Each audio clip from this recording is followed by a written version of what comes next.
Hello friends, welcome to ज्ञान सेवा 24। सो आज हम लोग देखने वाले हैं सीटेट पेपर 2 का एसएसटी का मॉडल सेट नंबर 8। तो चलिए इसको स्टार्ट करते हैं। दिया कि पुरातात्विदों को भारत में नवपाषाणकालीन युगीन गर्तवास कहाँ से मिले। तो नवपाषाण युगीन जो है गर्तवास कहाँ से मिला है पुरातात्विदों को, तो ये मिला है बुर्जहोम से। ठीक है, नेक्स्ट देखते हैं इनमें से कौन सा सुमेल है। तो बताना है मध्य पाषाण युग 9000 वर्ष पहले, घरेलूकरण की प्रक्रिया का आरंभ 12000 वर्ष पहले, मेहरगढ़ में बस्तियों का आरंभ करीब 18000 वर्ष पहले, या नवपाषाण युग का आरंभ जो है 12000 से 10000 वर्ष पहले। तो ये तो करेक्ट है, और ये नवपाषाण का नहीं होगा। ये यहाँ पे जो करेक्ट हो जाएगा ये हो जाएगा करीब करीब घरेलूकरण की प्रक्रिया का आरंभ जो है 12000 वर्ष पहले। ये जो होगा यहाँ पे करेक्ट आंसर हो जाएगा। नेक्स्ट क्वेश्चन है, थर्ड नंबर दिया हुआ है कि दिल्ली के सुल्तान के विषय में जानकारी के लिए तवारीख का विशेष महत्व है। तो ये तवारीख का विषय में सही नहीं है, बताना है कौन ये ऐसा ऑप्शन है जो तवारीख के विषय में सही नहीं है। तो तवारीख की भाषा अरबी है। तवारीख के लेखक नगरों में विशेषकर दिल्ली में रहते हैं। तवारीख के लेखक अक्सर अपने इतिहास सुल्तानों के लिए उनसे ढेर सारे इनाम इकराम पाने की आशा में लिखा करते थे, या ये लेखक शासकों को जन्मसिद्ध अधिकार और लिंग भेद पर आधारित आदर्श समाज व्यवस्था बनाए रखने की सलाह देते थे। तो क्या हो जाएगा यहाँ पे जो सही नहीं होगा, तो तवारीख की भाषा अरबी है। ये जो ऑप्शन है ये सही नहीं होगा, राइट आंसर ए हो जाएगा यहाँ पे। नेक्स्ट क्वेश्चन है, 14वीं शताब्दी का एक ग्रंथ लीला तिलकम में किस विषय पर लिखा गया है। बताना है लीला तिलकम जो ग्रंथ है उस पे किस विषय पर लिखा गया है। लीला तिलकम पे तो इसमें जो लिखा गया है ये लिखा गया है व्याकरण तथा काव्य शास्त्र पे लिखा गया है, व्याकरण तथा काव्य शास्त्र पे। नेक्स्ट क्वेश्चन है, 5वां नंबर दिया है कि ए व बी कथन को पढ़े और सही विकल्प का चयन करें। तो ये क्या कह रहा है कि 19वीं शताब्दी में ब्रिटिश लोग उस क्षेत्र को जहां आज का अधिकांश राजस्थान स्थित है राजपूताना कहते थे। ठीक है, दूसरा ऑप्शन क्या कह रहा है कि यह एक ऐसा क्षेत्र था जहां केवल राजपूत ही रहा करते थे। तो कौन सा ऑप्शन सही होगा। दे दिया है कि अधिकांश राजस्थान स्थित है जहां राजपूताना, जब अधिकांश शब्द बोल दिया है तो वहां पे केवल राजपूत तो नहीं होगा, अधिकांश बोला है तो ऑप्शन बी जो है वो गलत हो जाएगा, ए जो है वो सही हो जाएगा। ठीक है, नेक्स्ट क्वेश्चन दिया है 6ठा नंबर कि निम्नलिखित कथनों पर विचार करें और सही विकल्प का चयन करें। कथन क्या है कि धर्म में सामूहिक आस्था प्रायः स्थानीय समुदायों समूहों के सामाजिक आर्थिक संगठन से संबंधित होती है। ठीक है, तो ऑप्शन क्या कह रहा है पहला कि जो धार्मिक समूह होता है वो किससे, धार्मिक सामूहिक आस्था जो होती है समुदाय से सामाजिक आर्थिक संगठन से जुड़ी होती है, बिल्कुल।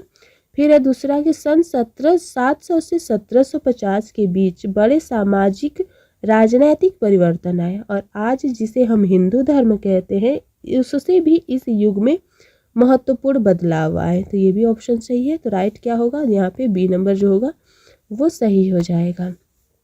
नेक्स्ट क्वेश्चन है 7वां नंबर कि ए और आर कथन पढ़िए सही विकल्प का चयन के लिए। दिया हुआ है कथन ए में कि भारतीय व्यापार द्वारा ईस्ट इंडिया कंपनी ने बहुत ज़्यादा लाभ कमाया।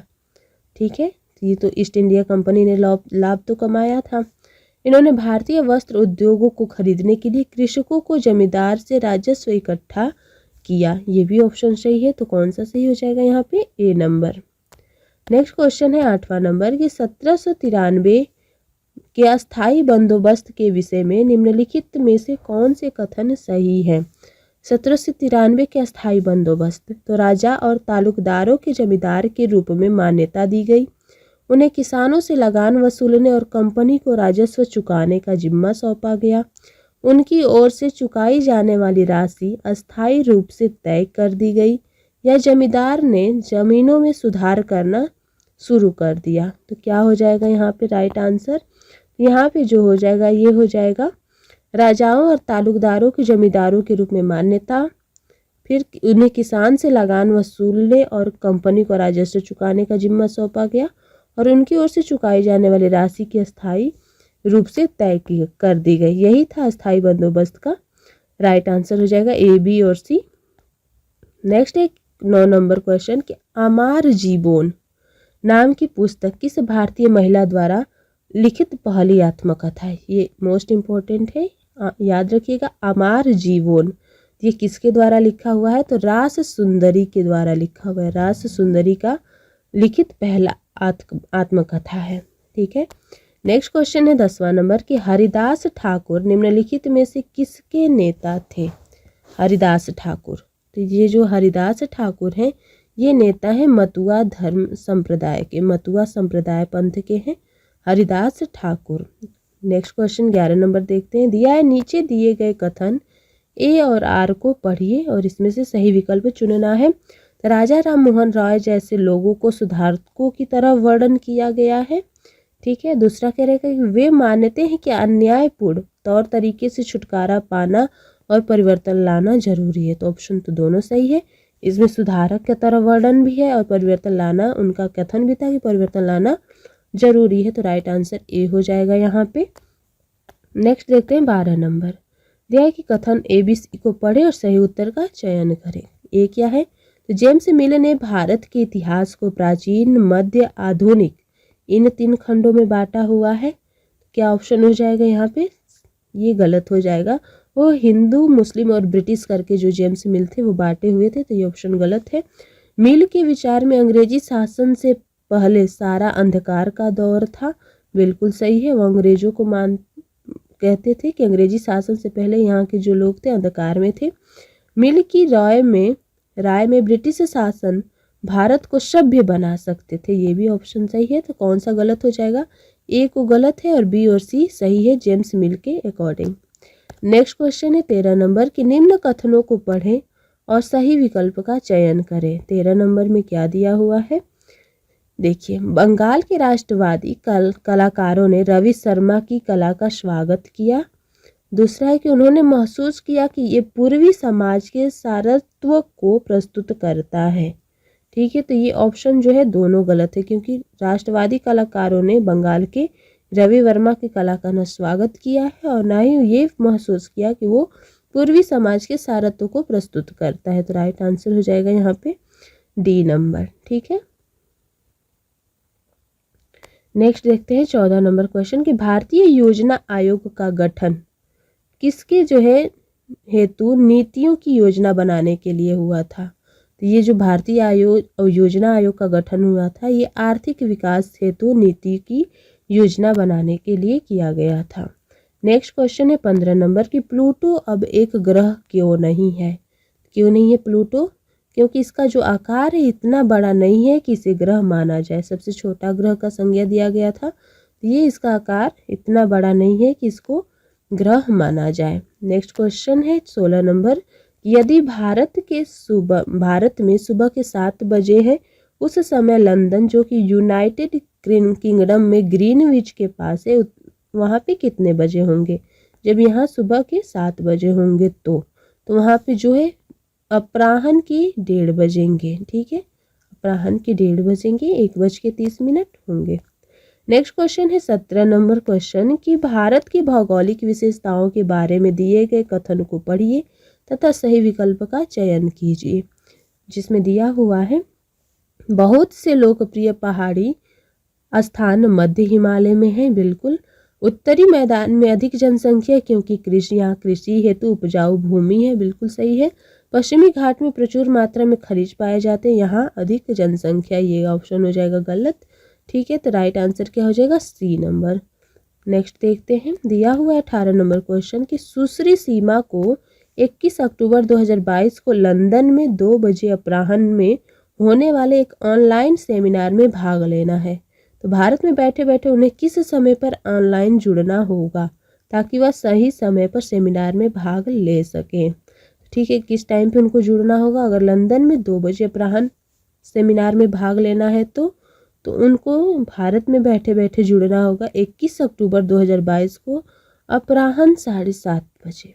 ठीक है, अपराह्न 7:30 बजे बैठना होगा जब वहाँ पे 2 बज रहा होगा। नेक्स्ट क्वेश्चन है 19 नंबर की मृदा के निम्नलिखित लक्षण पर विचार कीजिए।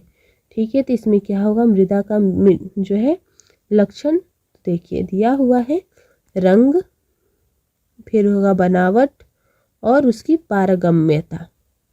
राइट आंसर ए हो जाएगा, रंग, बनावट और पारगम्यता, न मोटाई और ना ही ह्यूमस की मात्रा, ये मृदा का लक्षण हो जाएगा, जो क्या करेगा, मूल चट्टान द्वारा निर्धारित किया जाता है। मूल चट्टान के द्वारा निर्धारित होगा ये पारगम्यता, बनावट और रंग।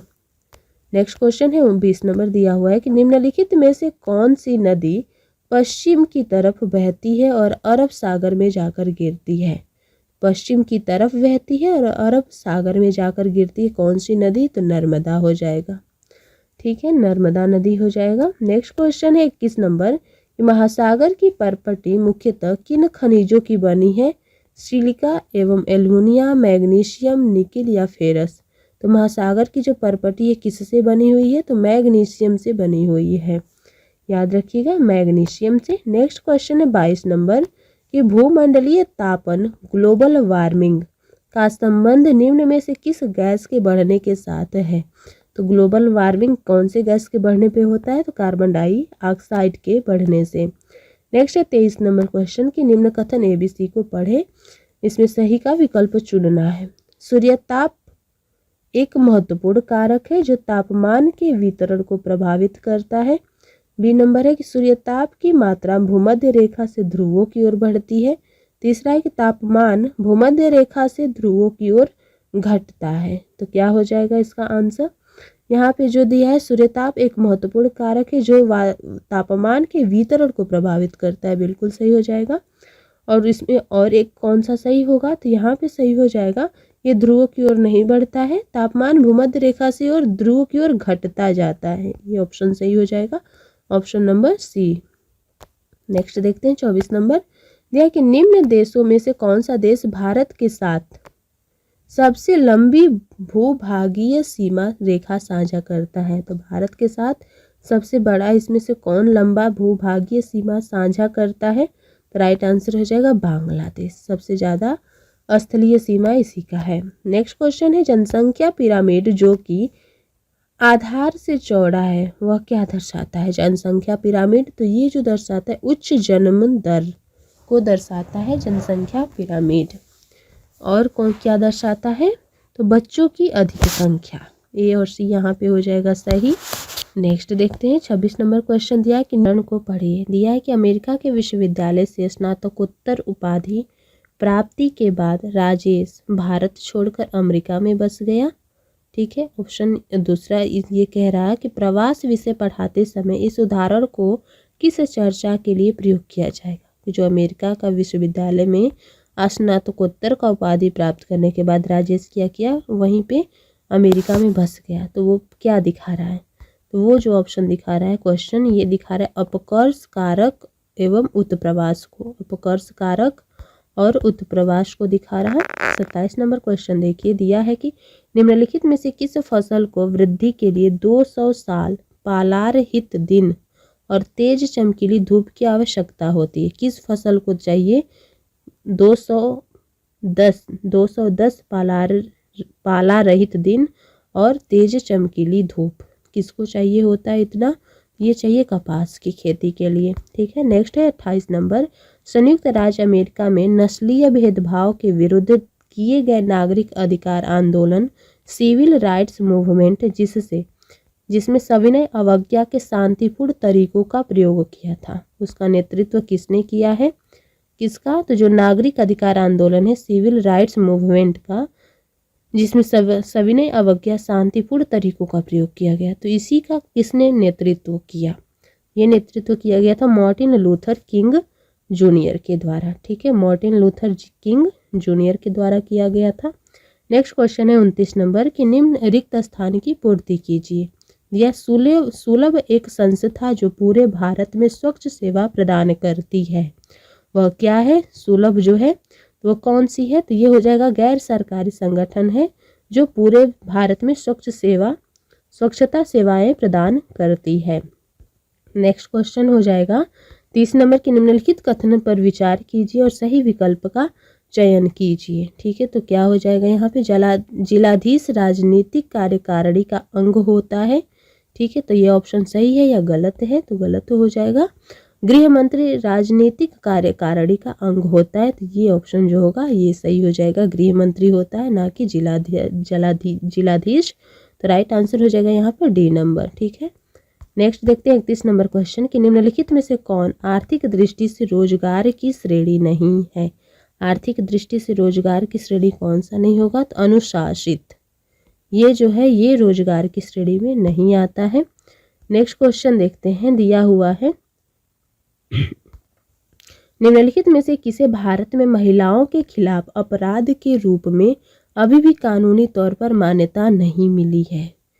कौन सा जिसे है किसे भारत में नहीं मिला है महिला के खिलाफ अपराध के रूप में कानूनी तौर पे मान्यता, तो ये जो दिया गया वैवाहिक बलात्कार को नहीं दिए मिला है अभी पर खिलाफ में अपराध के रूप में।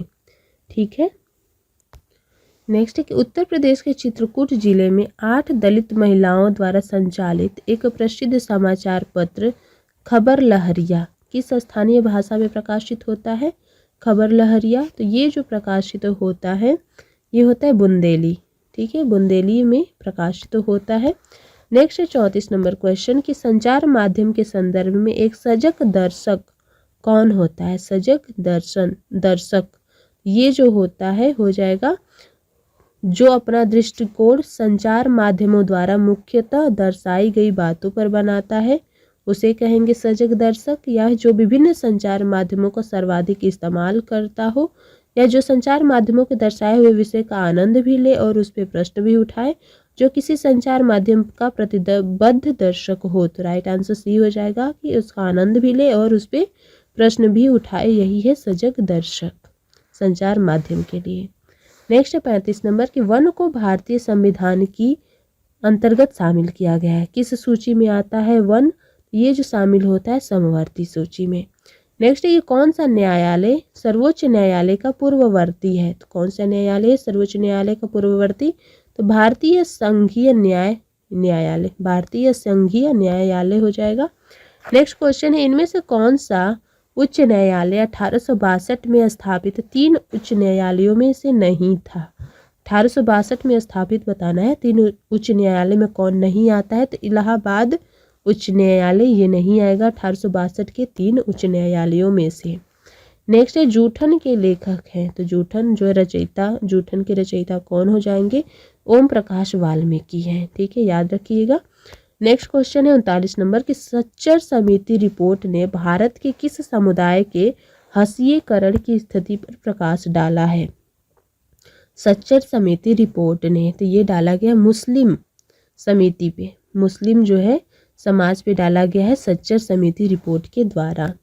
नेक्स्ट है 40 नंबर क्वेश्चन दिया है कि निम्नलिखित कथनों पर विचार कीजिए और उपयुक्त विकल्प चुनिए। कथन क्या है, तो रूढ़िबद्ध धारणाएं हमें किस व्यक्ति विशेष को उसकी अपनी विशिष्ट गुणों के साथ देखने से रोकती है। तो ठीक है, ऑप्शन तो सही कह रहा, जब रूढ़िगत धारणा आ जाएगा तो हमें कोई भी विशेष व्यक्ति होगा उसको उसके विशिष्ट गुण देखने नहीं देगा। ठीक है, बी कह रहा है कि रूढ़िगत धारणाएं बड़ी संख्या में लोगों को एक ही प्रकार के खांचे में जड़ देती है, ये भी ऑप्शन सही है। तो राइट आंसर सी हो जाएगा इसका।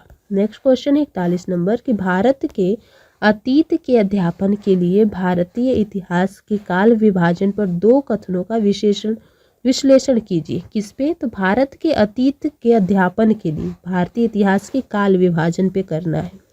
तो अंग्रेज इतिहासकारों ने भारत के इतिहास को 3 युग हिंदू मुस्लिम ब्रिटिश में बांटा था। ठीक है, तो ऑप्शन क्या पहला सही होगा, बिल्कुल सही है, यही तो बांटा गया था सबसे पहले। यह काल विभाजन इस विचार पर आधारित था कि शासकों का धर्म ही एकमात्र महत्वपूर्ण ऐतिहासिक परिवर्तन होता है। बिल्कुल, तभी तो उसी आधार पर बांटा गया था हिंदू मुस्लिम ब्रिटिश, जब वो एक महत्वपूर्ण जो है ऐतिहासिक परिवर्तन होता था। तो ऑप्शन सी यहाँ पे सही हो जाएगा।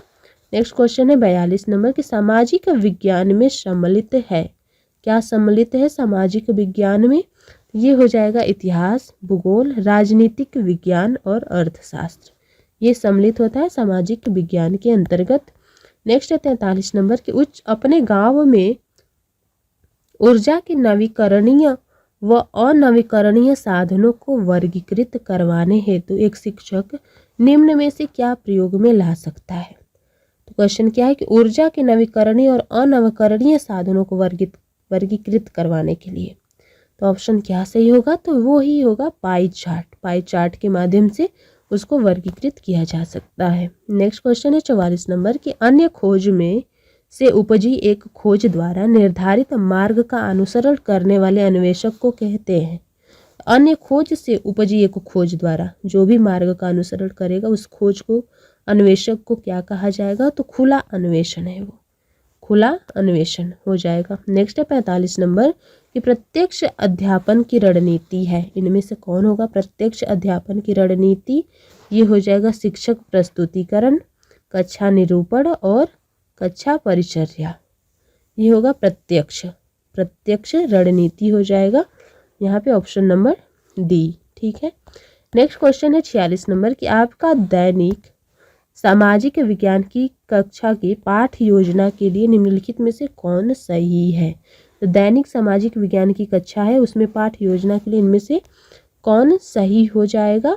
चलिए देखते हैं। दिया है कि प्रभावशाली दिखने के लिए किसी भी विषय पर पाठ योजना को लंबा एवं विशिष्ट शब्दावली वाली होना चाहिए, बिल्कुल गलत है। प्रभावशाली दिखने के लिए उसको लंबा नहीं किया जा सकता।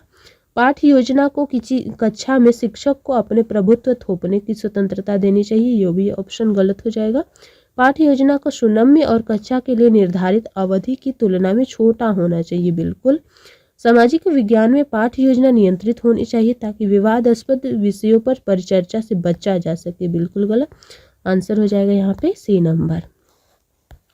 नेक्स्ट है 47 नंबर की निम्नलिखित कथन पर विचार कीजिए। क्या है कि लिखित सामग्री जिसको टेक्स्ट का विविध तरीके से पाठ किया और अर्थ निकाला जा सकता है। कोई भी टेक्स्ट हो, लिखित सामग्री हो, उसको विविध तरीके से पढ़ा जाए और अर्थ निकाला जाए, ये क्या लक्षित करता है, ये जो लक्षित करता है, क्या लक्षित करता है, तो देखिए कक्षा में समान समझ पर पहुंचने के लिए सभी प्रयास व्यर्थ हैं, बिल्कुल गलत। एक शिक्षक की भूमिका में पाठ्य पुस्तक की अति उपयुक्त व्याख्या देना सम्मिलित है, क्या ये सही होगा, बिल्कुल नहीं। शिक्षक का अध्यापन के समय पाठ्य सामग्री का पुनः चयन, पुनः परिभाषित करना, पुनः अर्थ निकालना आवश्यक है। पाठ्यपुस्तकीय ज्ञान को दिया गया है कि रूप में प्रस्तुत किया जाना चाहिए जहां व्याख्या हेतु बहुत कम अवसर हो। तीनों निगेटिव है, तो राइट आंसर हो जाएगा सी नंबर। नेक्स्ट क्वेश्चन है कौन सा नियम एवं कानून के सामाजिक अधिगम को बढ़ावा देगा। कौन सा नियम है जो कानूनों के सामाजिक अधिगम को बढ़ावा देगा, तो ये जो होगा सामूहिक परिचर्चा जो है बढ़ावा देगा सामाजिक अधिगम को। नेक्स्ट 49 नंबर की निम्न में से कौन सा विकल्प दर्शाता है कि छात्रों ने विविधता विषय पर आलोचनात्मक चिंतन विकसित कर लिया है। कौन सा विकल्प दर्शाएगा ये, राष्ट्रीय चिन्हों के प्रति सम्मान दर्शाना, विभिन्न राज्यों में पहने जाने वाले वस्त्रों के बारे में जानकारी को प्रदर्शित करना, भारत में बोली जाने वाली भाषा के प्रति जागरूकता दर्शाना, या विविध और असमानता के बीच अंतर कर पाना। यही तो है अंतर कर पाना, आलोचनात्मक चिंतन होता है, दोनों पक्ष पे बात करना, समानता और विविधता असमानता दोनों पे बात होगा तो समालोचनात्मक चिंतन हो जाएगा, right answer D number. Next है 50 नंबर के अति उपयुक्त विकल्प का चयन कीजिए और सामाजिक विज्ञान की पाठ्यपुस्तक में कार्टून, सामाजिक विज्ञान की पाठ्यपुस्तक में कार्टून का सही विकल्प क्या चूज होगा, तो इसकी कोई भूमिका नहीं, ये विवाद पैदा करता है।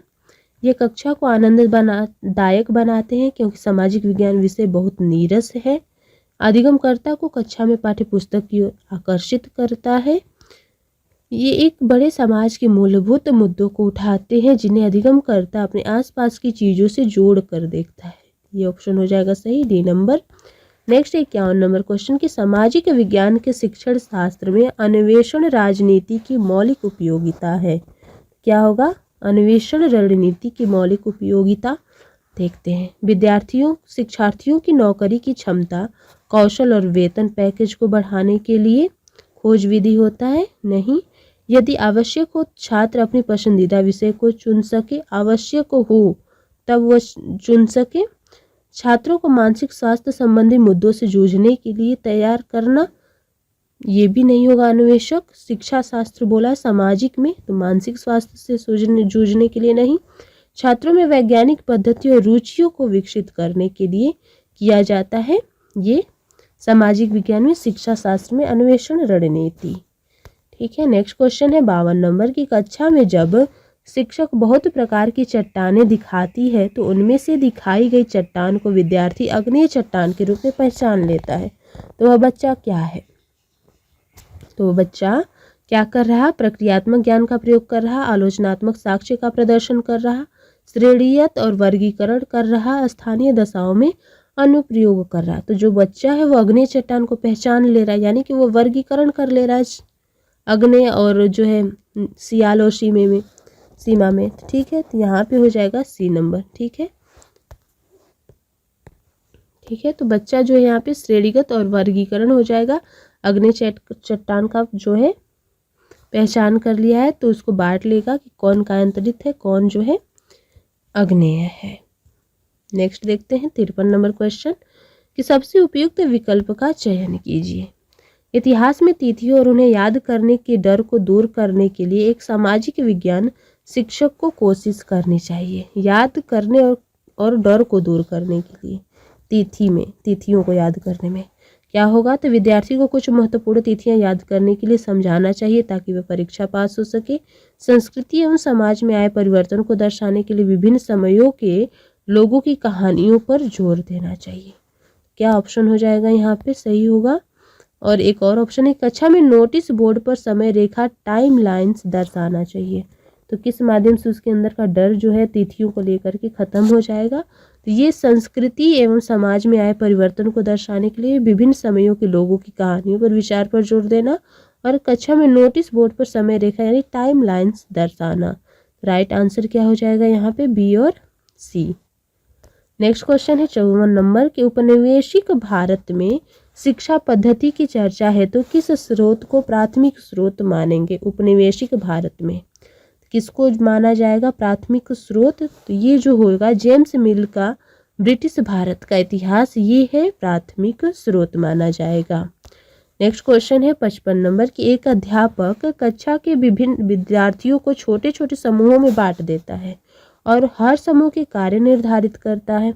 जब तक कि विद्यार्थी अपने कार्य को कर रहे हैं, अध्यापक क्या करेगा? श्यामपट्ट कार्य करेगा, मूल्यांकन के लिए प्रश्न तैयार करेगा, अगले शिक्षण बिंदु को तैयार करेगा या एक समूह से दूसरे समूह में जाकर विद्यार्थियों को संदेहों को दूर करेगा। तो ऑप्शन डी हो जाएगा यहाँ पे सही। नेक्स्ट है क्वेश्चन 56 नंबर की। सामाजिक विज्ञान आकलन में दिया गया रचनात्मक कार्य रचनात्मक कहलाएगा यदि वह। तो सामाजिक विज्ञान आकलन में कौन सा कार्य जो है रचनात्मक कहलाएगा? ये होगा सहयोग आधारित जो है आकलन को रचनात्मक कहा जाएगा, परिचर्चा आधारित को और प्रतिक्रिया रिफ्लेक्टिव को, ना कि हर सप्ताह किया जाएगा वो रचनात्मक होगा। ऑप्शन ए बी सी यहाँ पे सही हो जाएगा। नेक्स्ट देखते हैं 57 नंबर क्वेश्चन दिया है कि विद्यार्थियों की दिशा संबंधी जानकारी के आकलन में निम्न में से कौन सा संसाधन जो है प्रासंगिक है? कौन सा ऑप्शन जो है यहाँ पे प्रासंगिक है? ग्लोब, ग्राफ, टाइमलाइन और मानचित्र। तो यहाँ पे मानचित्र हो जाएगा और ग्लोब हो जाएगा जो दिशा संबंधी जानकारी के लिए सही होगा। नेक्स्ट क्वेश्चन है निम्नलिखित कथनों पर विचार करें और सही विकल्प का चयन करें। दिया है रिफ्लेक्टिव चिंतन एवं अन्वेषण समस्याओं प्रश्नों में विद्यार्थियों के सक्रिय भागीदारी के विचार पर आधारित है। क्या ये ऑप्शन सही है? बिल्कुल सही है। जो अन्वेषक होता है रिफ्लेक्टिव चिंतन और अन्वेषण ये समस्या और प्रश्न पर विद्यार्थी की सक्रिय भागीदारी पर विचार पर आधारित होता है। कथन 2 क्या कह रहा है कि अन्वेषण ऐसे प्रश्नों के साथ संबंध रखता है जिनका उत्तर आंकड़ों मात्र से नहीं दिया जा सकता, जबकि रिफ्लेक्टिव चिंतन पूर्वानुमान लगाता है कि पर्याप्त आंकड़े समस्या सुलझाने के लिए विद्यार्थी की सहायता करेंगे। तो यहाँ पे जो ऑप्शन हो जाएगा वो सही होगा कि पहला तो कथन सही है मगर जो दूसरा है वो गलत है। ठीक है, रिफ्लेक्टिव चिंतन पूर्वानुमान लगाता है, ये ऑप्शन जो होगा गलत होगा। नेक्स्ट क्वेश्चन है 59 नंबर की। सामाजिक विज्ञान की कक्षा में रचनात्मक आकलन का उद्देश्य क्या होता है? तो प्रत्येक विद्यार्थी की आवश्यकता एवं अधिगम की शैली का पता करना, यह सुनिश्चित करना कि विद्यार्थी मूल पाठ सीख गए। शिक्षण अधिगम संसाधन को सुधारना या स्व आकलन की प्रक्रिया में अधिगमकर्ता को सम्मिलित करना। क्या हो जाएगा यहाँ पे? तो ए सही है, बी सही है और सी सही है, ना कि स्वयं आकलन की प्रक्रिया में अधिगमकर्ता को सम्मिलित करना। ये होगा रचनात्मक आकलन का उद्देश्य। ऑप्शन नंबर डी हो जाएगा सही। लास्ट क्वेश्चन देखते हैं, दिया हुआ है कि सामाजिक विज्ञान की कक्षा में आकलन के निम्नलिखित स्तर को बढ़ाते क्रम में लिखिए। आकलन को जो है बढ़ते स्तर का क्रम में लिखना है। क्या हो जाएगा? देखिए, सबसे पहले क्या किया जाता है? अध्यापन एवं अधिगम के प्रभाव की सीमा के बारे में सूचना संग्रहित करना। उसके बाद हो जाएगा सूचना अभिलेख, फिर होगा एकत्रित सूचना का विश्लेषण करना और रिपोर्ट बनाना, और फिर लास्ट में होगा सुधार के लिए सूचना का उपयोग करना। राइट आंसर हो जाएगा ए नंबर यहाँ पे। ये रहा एसएसटी का मॉडल सेट नंबर 8। फिर देखेंगे अगले वीडियो में सेट नंबर 9 को डिस्कस करेंगे।